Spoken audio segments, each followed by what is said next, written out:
ঠাকুর মা ও স্বামীজির চরণে প্রণাম জানিয়ে শ্রী শ্রী রামকৃষ্ণ কথামৃত থেকে কিছু অংশ পাঠ করছি। শ্রীরামকৃষ্ণ, তাকে দর্শন না করলে এরূপ অবস্থা হয় না, কিন্তু দর্শন করেছে কিনা তার লক্ষণ আছে।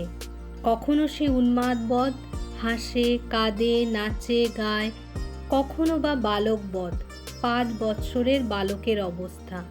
সরল, উদার, অহংকার নাই, কোনো জিনিসে আসক্তি নাই, কোনো গুণের বশ নয়, সদা আনন্দময়। কখনো পিশাচবৎ, সূচি অসুচি ভেদবুদ্ধি থাকে না, আচার অনাচার এক হয়ে যায়। কখনো বা জড়বৎ, কি যেন দেখেছেন তাই কোনরূপ কর্ম করতে পারে না, কোনরূপ চেষ্টা করতে পারে না। ঠাকুর শ্রী রামকৃষ্ণ কি নিজের অবস্থা সমস্ত ইঙ্গিত করিতেছেন?